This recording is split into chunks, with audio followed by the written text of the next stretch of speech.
On est là. Un, deux, trois, go! We are live. Bienvenue, bienvenue sur le podcast, le balado. Tu connais-tu? Aujourd'hui, hey, c'est le fun. C'est le fun. Ça va être un épisode qui risque, euh, qui risque de secouer un peu nos fondations, mais dans le bon sens. Euh, on est en rediffusion. Si vous manquez l'épisode, tu connais-tu? On est en rediffusion sur YouTube. Vous pourrez aller voir la chaîne YouTube Tu connais-tu? Et avant de commencer, on a toujours un commanditaire. Notre commanditaire officiel aujourd'hui, c'est la Fondation Rebondir Anonyme. Alors, si vous êtes comme moi, vous avez déjà peut-être vécu des hauts et des bas dans vos relations. Des moments où on se demande est-ce que j'aime vraiment cette personne ou est-ce que j'ai surtout besoin d'elle pour exister? Oui, on va parler de la fameuse dépendance affective. C'est un sujet tellement humain, on l'a tous frôlé, même si on ne veut pas se l'avouer. Pour en discuter sans filtre et surtout pour nous donner des outils pour enfin rebondir dans nos relations et vivre plus d'amour de soi, j'accueille aujourd'hui quelqu'un qui est devenu une référence sur les réseaux sociaux. Il est, il parle des vraies affaires, il touche le cœur des gens, surtout pour ceux qui veulent retrouver leur puissance intérieure. J'ai nommé Monsieur Paul Régimbal. Paul, est-ce que vous êtes là? Ouvrez votre micro, on veut vous entendre, on veut vous voir. Oui, oui, oui, ben oui, je suis là, je suis là. Hey! Est-ce qu'on... Hey, Salut, salut Martial. salut, Monsieur Paul. C'est la première fois que j'ai le privilège, la chance de connecter avec vous. Ouais, Merci d'avoir accepté l'invitation. ouais, ben, je te remercie bien. Écoute, on se connaît pas, mais on va se connaître là. Hey, wow. Hey, moi, je vous écoute depuis longtemps. Vous avez un beau parcours, vétéran. Merci pour votre service. Je suis beaucoup vos choses. Vous êtes un passionné de la photographie. Ça fait 40 ans que vous faites des conférences. M'avez dit un jour dans une de vos capsules, si entre l'âge de 3 ans et 8 ans, tu n'as pas eu d'amour, d'affection, puis de je t'aime de tes parents, tu es probablement un dépendant affectif. Je dis, wow! Savez-vous qu'est-ce que j'ai fait? Je suis allé dernièrement à un meeting de tout ça, dépendant, Ah, ben affectif, oui, anonyme, ben parce que oui, je ben savais que oui. j'allais vous recevoir, puis je voulais être outillé, puis je voulais comprendre. J'ai vraiment, vraiment aimé ça, là. C'était vraiment, vraiment le fun. Je vais sûrement y retourner. Euh, en tout cas, moi, je suis vraiment content de vous avoir. Fait que la façon dont ça se passe, j'ai une couple de questions, des questions d'ouverture, des questions que moi, je vais vous poser, ça vient de moi. Puis j'ai demandé à mon ami ChatGPT, je dis, hey, tu connais-tu Paul Régimbal? Qu'est-ce que tu peux dire de lui? Fait qu'il a fouillé dans votre Facebook, dans votre YouTube, un peu partout, votre couleur. Puis il m'est arrivé avec des questions, puis j'aime tellement ces questions. Fait qu'il y en a de moi, puis il y en a de lui. Puis à la fin, ben, je sais qu'on a juste 30 minutes, ça va être des questions en rafale, questions rapides, réponses rapides. Hein. Mais alors, question d'ouverture. Paul, pour les gens qui vous découvrent, alors je vais me promener entre vous et dessus, je ne sais pas parce que tout le monde vous appelle petit Paul, mais moi, Non, non, moi, c'est correct, OK, tu. je vais essayer, Tu, c'est plus intime que vous, là. euh, je vais faire de mon mieux pour être dans le dessus parce que ouais, je vous aime tellement et je vous respecte, fait que je vais me promener entre dessus puis vous, mais Paul, les gens qui vous découvrent aujourd'hui, comment vous vous présentez? Si on enlève les titres, les étiquettes, les Non, rôles, non, c'est c'est qui ça. l'humain derrière Paul? Juste avant de commencer, Marcel, m'a répondre à ta question, te présenter un pamphlet de DAA, je ressens le besoin de dire que je ne suis pas affilié à DA, même si je suis indépendant affectif, que Et, je m'exprime à mon nom personnel, pas au nom de DA que tu as présenté le pamphlet. OK, yes. OK. Moi, tu me disais déjà, c'est quoi déjà la question, là? Alors, Qui je suis? les Ah, gens qui vous découvrent aujourd'hui là, pour la première fois, si on enlève les titres, tout ça, là, c'est qui l'humain OK. derrière Paul, petit Paul? C'est qui l'humain? OK, c'est le fun que tu demandes ça parce que en conférence, de façon générale, moi, quand je commence, moi toujours dire bonjour, je m'appelle Paul et je suis un être humain. Ça peut paraître ridicule de dire ça, simpliste, mais dans mon cas, ça ne l'est pas. parce que j'ai passé de nombreuses années de mon enfance, de mon adolescence, de ma première vie d'adulte à être n'importe qui à part moi-même, là. Je ne savais pas c'était quoi qu'être un être humain. Je simulais. J'étais un comédien. Donc, pour moi, je m'appelle Paul et je suis un être humain. C'est ce qui me définit fondamentalement. Ah, merci. Vous êtes reconnu pour votre authenticité. C'est rare quelqu'un qui montre aussi ses vraies couleurs sur les réseaux. Qu'est-ce qui OK? vous a donné le courage de vous exposer comme ça? OK. Premièrement, ce n'est pas une question de courage, Marcel, c'est une question de survie. Moi, il a fallu que j'apprenne avec le temps que à ne pas maudire, à ne pas être vrai, tu finis par être personne, puis tu finis par en mourir, premièrement. Deuxièmement, mon désir le plus sincère, moi, dans toutes ces années de conférences et tout ça, j'ai jamais fait ça pour aller chercher un revenu, et les gens le savent. Moi, mon désir sincère, c'est d'amener les gens à être capables de se mettre à nu. Et quand j'étudiais, moi, je suis d'une école humaniste, on m'avait appris ceci. Tu ne pourras jamais amener quelqu'un à aller plus loin en lui que tu auras été en toi-même. Et deuxièmement, avant de dire à quelqu'un de se mettre à nu, déshabille-toi le premier. Hmm. Tu n'es pas capable de te dévêtir, demande pas à l'autre de se dévêtir. Ouais, ouais, c'est bon ça, j'aime ça. Ouais, rends-toi vulnérable. Ouais. Avant de parler des blessures, je vais vous demander aujourd'hui, en 2025, comment est-ce qu'est votre cœur? Où vous en Mon êtes? petit cœur, Ouais.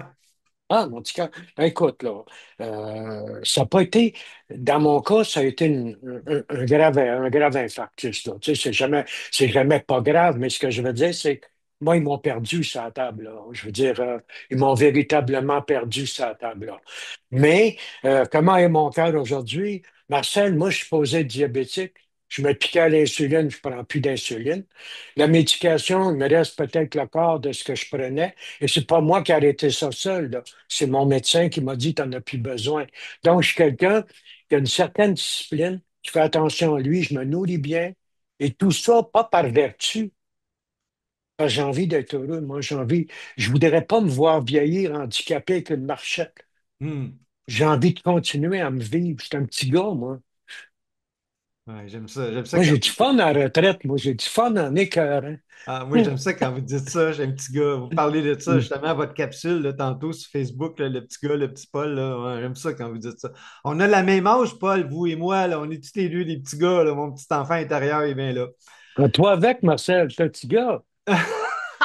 Ah, c'est le fun. Ouais. Hey, vous parlez souvent de la dépendance affective. À vos yeux, là, c'est quoi exactement? Comment on peut expliquer ça à quelqu'un qui ne connaît pas ça encore, qui ne reconnaît pas OK. qu'il est encore là-dedans, là? Comment on peut, OK. comment on explique ça? Bon, au départ, on va définir quelque chose, là. Il y a l'interdépendance saine. Hein? Je suis un homo sapiens. Un homo sapiens, c'est une bébête qui est sociable, qui est grégaire. Un être humain, c'est quelqu'un qui a besoin d'être en rapport avec les autres. C'est un besoin. Si ça n'avait pas été de ça, quelque part, on serait probablement plus là.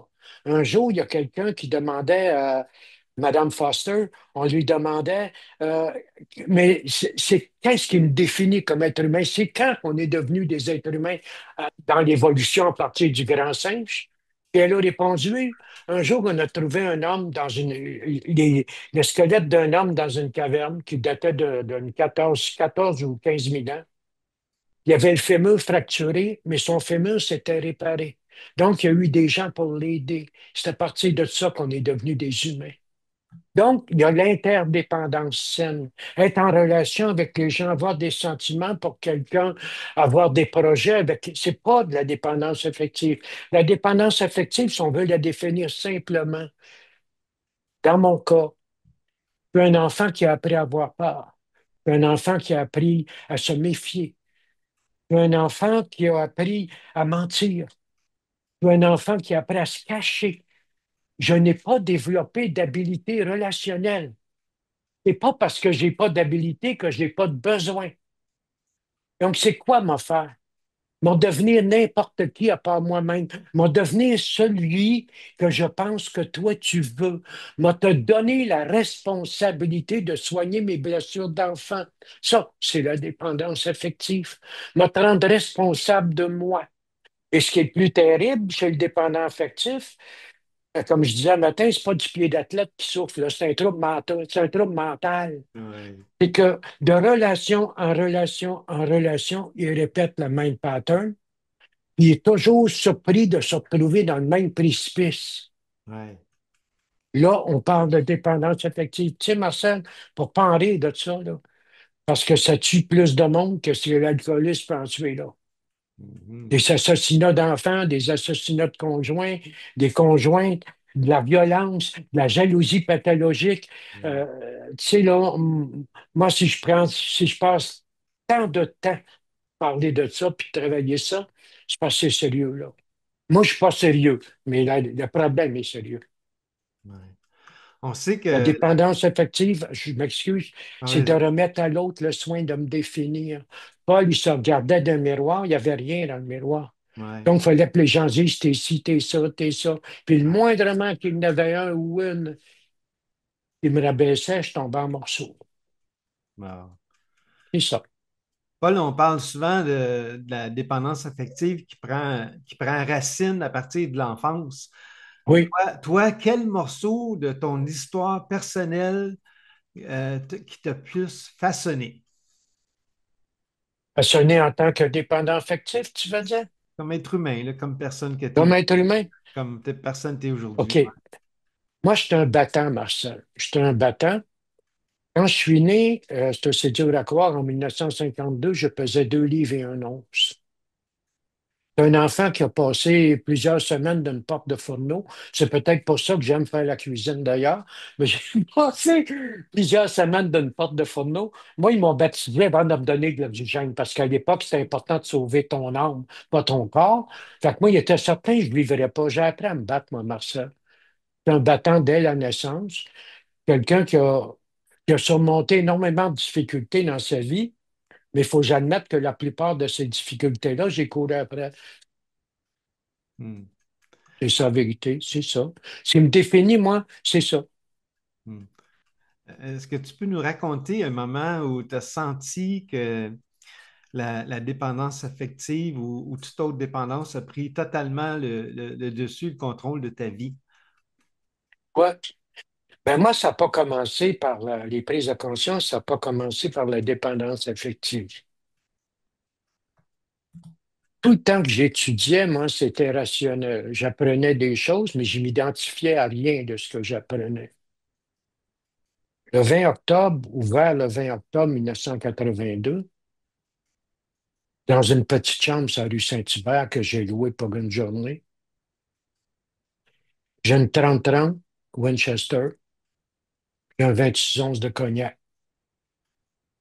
La 30-30, je l'avais prêtée à quelqu'un dans les années précédentes et je suis allé la rechercher en prétendant que je m'en allais à la chasse, c'était l'automne.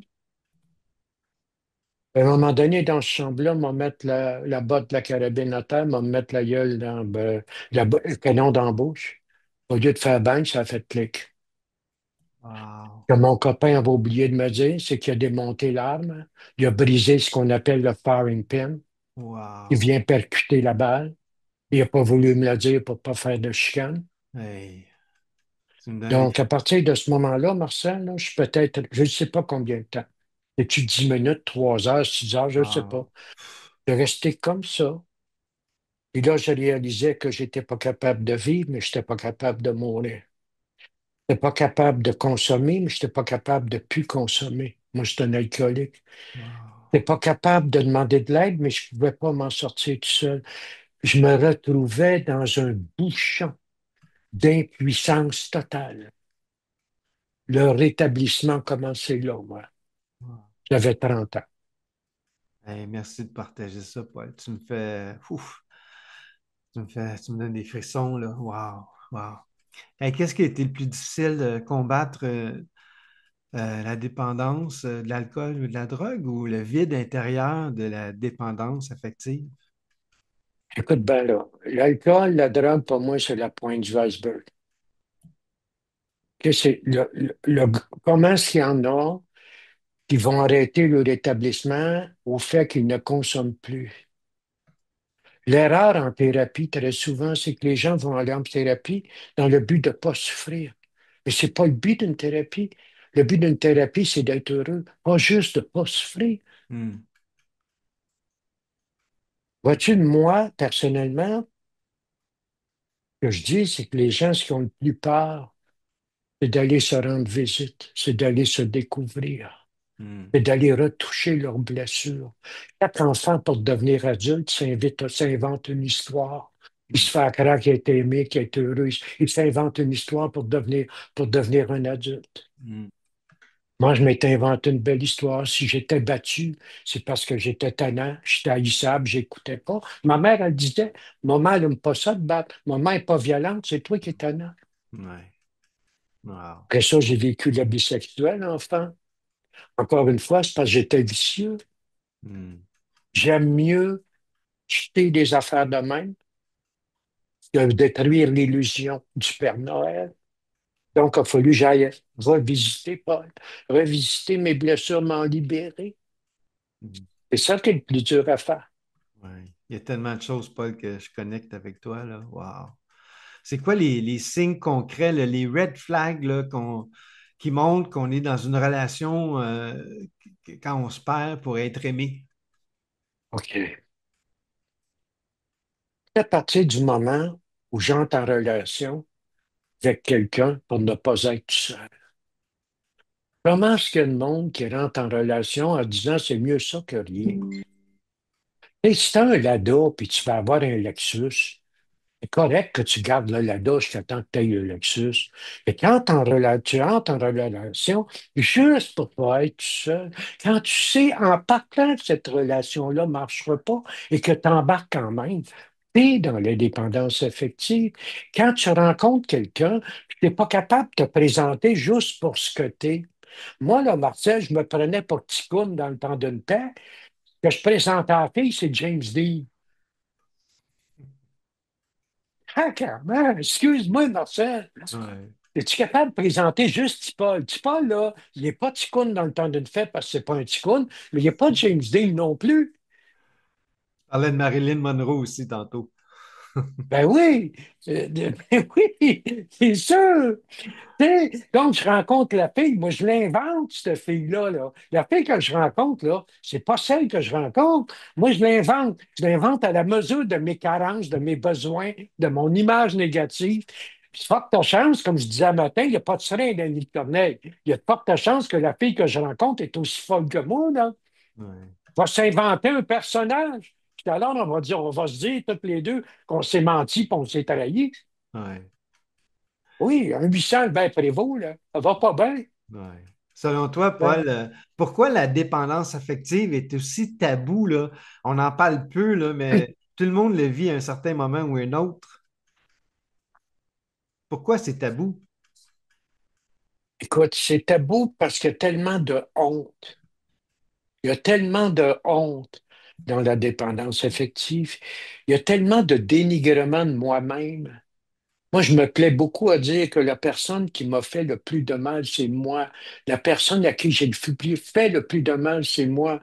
J'ai été trahi, je me suis trahi. J'ai été abandonné, je me suis abandonné. J'ai été délaissé.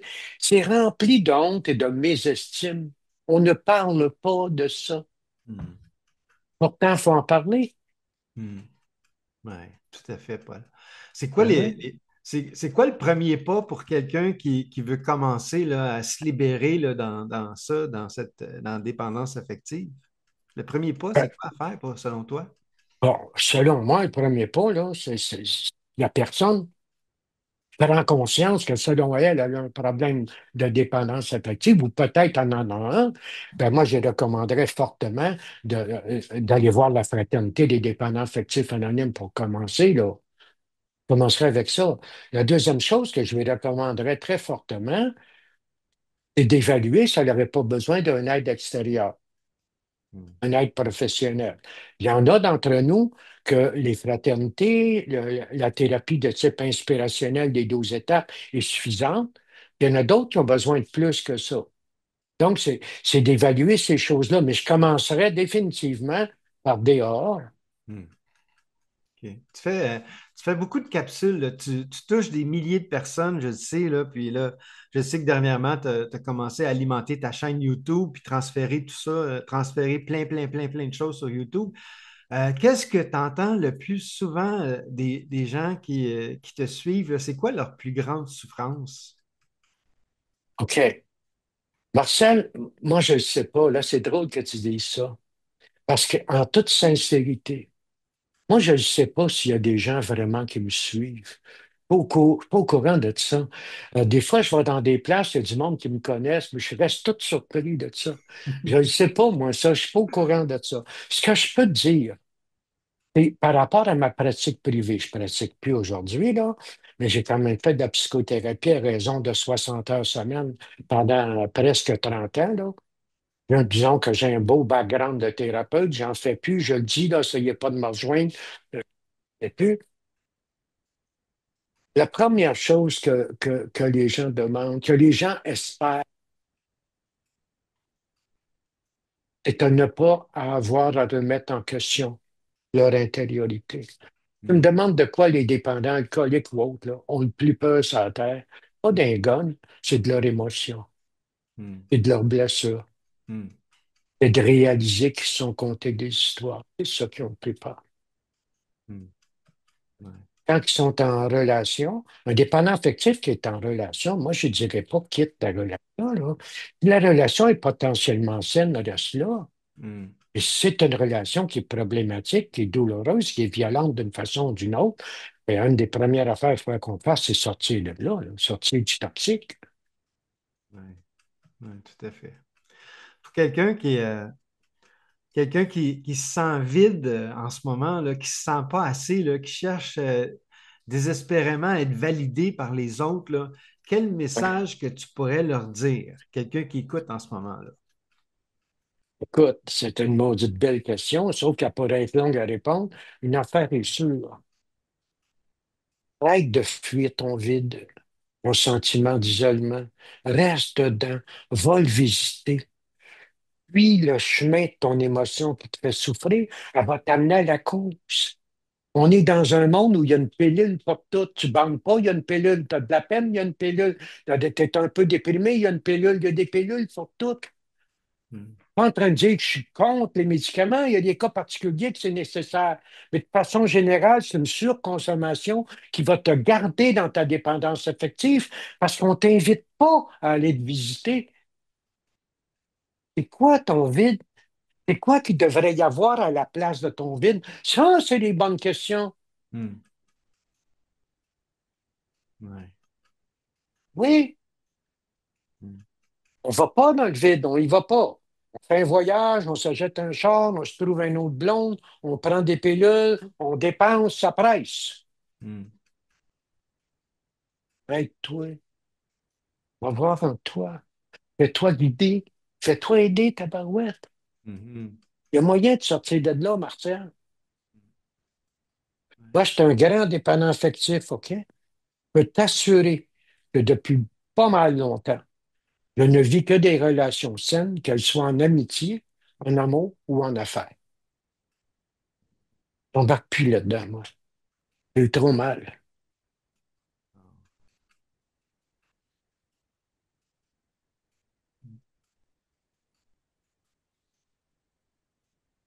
Hmm. Ouais, si tu avais 30 secondes là, pour laisser un message à tous ceux qui écoutent, là, 30 secondes, un message de vérité, d'espoir, ce serait quoi? C'est quoi? Si tu savais le don de Dieu, et tu savais le don de Dieu, et tu savais qui tu es, et tu savais qui tu es aux yeux de Dieu, Hmm. plus jamais, jamais, jamais tu te comporterais comme un être inférieur. Et tu savais qui tu es. Hmm.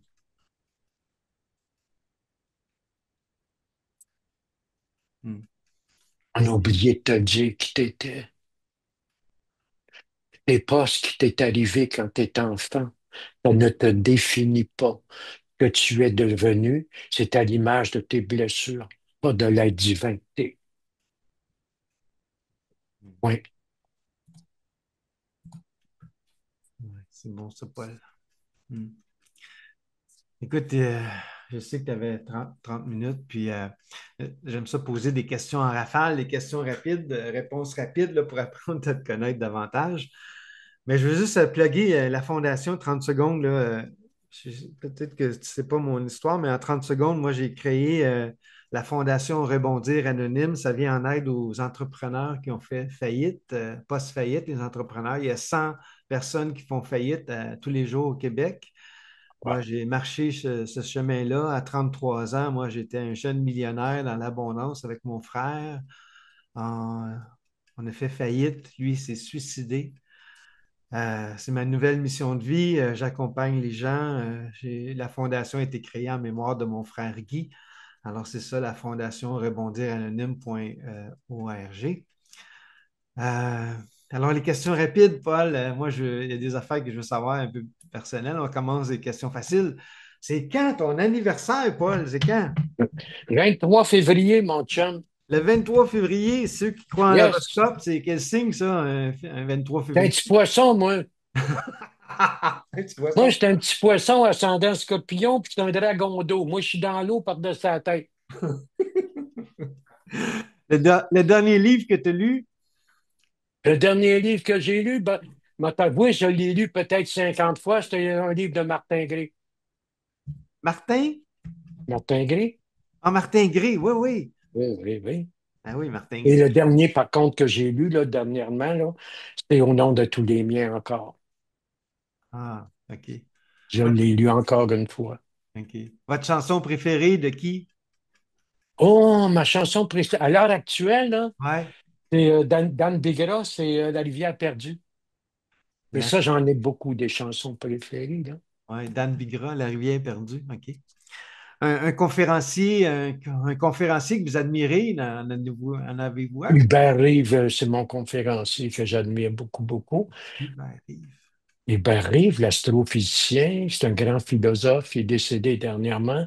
Il était fabuleux en conférence. D'ailleurs, une de ses dernières, la poussière d'étoiles, c'était wow. Ah, c'est bon. Un grand scientifique, mais un grand poète. OK. Écoutez-vous des podcasts? Avez-vous une chaîne YouTube préférée? Non, j'écoute pas ça, moi. Je suis pas... Regarde, Non? moi, là, je suis un petit peu dinosaure à ce chapitre-là. Tu sais, là, j'ai changé de téléphone. C'est OK, là, faut que je m'en aille chez Vidéotron. J'ai plus accès à rien. C'est un petit peu dinosaure, même si je me débrouille d'une certaine façon. Non, j'ai pas grand temps, moi, t'avouer franchement. OK. Le temps libre, moi, je vais dehors. Ah, ouais, je Je vais sais. jouer dehors, moi. Avec votre chien. Comment il s'appelle votre chien? Mon chien, il s'appelle Scout. Ouais, c'est ça, Squid. Il a 18 ans, le vieux. 18 ans? Il Oh! a 18 ans et 3 mois, puis il est encore debout. Ah, bravo, bravo. Si vous pouviez dîner, luncher avec trois personnes vivantes ou décédées, trois personnes, qui choisiriez-vous puis pourquoi? OK. Ben, j'irai avec Carl Jung en partant, parce que moi, Hmm, je suis un humaniste et c'est un bonhomme que j'admire beaucoup, beaucoup. J'irai avec Madame Madeleine Graveline. Elle n'est pas connue. Mais Madeleine Graveline, c'était une madame qui travaillait à la Maison du Père, avec qui j'ai travaillé, qui est une femme fabuleuse et quand elle est décédée, elle mesurait 4 pieds 8 et sa grandeur était 5 pieds 6. Elle souffrait de maladie de Paget. Elle rapetissait de partout, mais était loin d'être infirme. Était loin d'être infirme. Et si c'était possible, j'irais avec M. Jean Gabin. Jean? Jean Gabin, l'acteur français, Jean un Gabin. grand comédien. Ah, wow. Ah, c'est fun. C'est drôle de parler Carl Jung, hein? Moi, c'est drôle de me parler de ça parce que c'est mon podcast préféré. Là. Je vais avoir écouté 20, 30, 40 heures de Carl Jung depuis une semaine. Là. Moi, quand je prends ma marche, c'est Carl Jung. Puis, en tout cas, j'aime beaucoup Carl Jung. Là. OK. Une citation préférée? Avez-vous une citation que vous aimez? Matin, non. Là, c'est drôle, hein? Ça me vient pas à l'esprit. OK. Hein, oui, c'est correct. Une réalisation que vous êtes fier. Une réalisation que je suis fier, c'est mes enfants. Combien vous en avez? J'en ai trois, mais j'en ai élevé six. Ah, Mais c'est les enfants. Moi, j'adore les enfants. OK. 63 ans, j'anime encore chez les scouts, moi. Ah, J'aime beaucoup, beaucoup, beaucoup les enfants. J'ai eu tellement de plaisir avec eux autres, n'avaient pas de mots du bon sens. Des ah, folies qui n'ont pas d'allure, pas de bon sens. Tu fais ouais. pas ça avec les adultes, ils veulent pas. Les jeunes, les autres qui embarquent.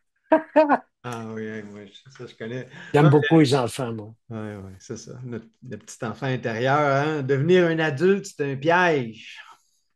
Mais j'aime beaucoup, beaucoup les enfants. Ouais, Je pense que de leur apporter, on est capable de leur donner ce qu'on n'a pas eu. Tu sais, ceux qui disent on ne peut pas donner ce qu'on n'a pas eu, c'est un mensonge. C'est pas vrai. ouais, On ouais. peut se dépasser. Hmm. Euh, Nommez-moi un grand défi que vous avez actuellement, c'est quoi? Le grand défi que j'ai actuellement, Marcel, je dirais que c'est la santé. Et la santé, parce que j'ai quand même des fragilités, ma conjointe aussi, puis je trouve le bon dosage entre les élans de mon cœur qui ne sait pas que je suis malade, puis mon corps. Il, lui, a des limites. C'est mon grand défi aujourd'hui, faire attention à moi en même temps. Je l'oublie des fois. Si aujourd'hui c'était la dernière journée de votre vie, avez-vous des regrets? Et c'était la dernière journée de ma vie. Est-ce que j'ai Des regrets. me sentir coupable du passé? Non. Est-ce que j'aurais aimé que ce soit mieux? Ouais. Mais j'aurais aucun regret parce que tout ce qui m'est advenu a servi à forger l'homme que je suis devenu. Mhm. Pas toujours été facile, mais ça a forgé celui que je suis. Fait que c'est correct, Hmm. Hmm. en paix, moi. Hmm. Bravo. Décrivez-moi le restant de votre vie en 5 mots. Le restant de ma vie, En 5 mots. sérénité, paix, amour, respect, humilité. Hmm. Ouais, c'est beau. Beau, ça conclut mes questions en rafale. Pour terminer, comment on fait pour vous rejoindre? Moi, je sais, vous êtes présent sur les réseaux sociaux, Facebook et YouTube. Mais je pense que c'est pas mal là hein, qu'on peut vous trouver pour vous Oui, rejoindre. oui, Facebook, YouTube. J'ai des activités à l'extérieur, mais je ne veux pas te rejoindre. là. Facebook, YouTube, c'est bien correct. Mais ça me fait toujours plaisir que les gens me rejoignent par contre. Ouais, ouais, super. Les mots de la fin, je vous laisse, euh, je vous laisse l'espace. Avez-vous un mot de la fin pour... Ben, au départ, je te remercier, Martial. J'ai trouvé ça intéressant de discuter avec toi comme ça. Hmm. Et si j'avais un mot de la fin que je voudrais laisser aux gens, regarde, c'est possible de sortir de ta condition, quelle qu'elle soit. Tu es prêt à mettre en pratique ce qu'il faut mettre en pratique pour en sortir. Il y a des solutions. C'est tout. Hmm. Merci, Monsieur Paul. Petit Paul pour les intimes. Hein, j'ai adoré. Merci. Je vais réécouter ça, ce partage-là. Vous avez été, comme d'habitude, vrai, transparent. Puis merci pour ce moment-là. Puis en tout cas, moi, ça. Merci beaucoup, Marcel, puis merci à tout le monde là, qui nous écoute. Puis je vous souhaite une belle journée. OK. Alors, vous m'avez dit 30 minutes. Je suis rendu à 33 minutes. Fait que j'ai dépassé de 3 minutes. C'est pas grave. Bye bye, Marcel. Bye, à bientôt. Bye bye, tout le monde aussi.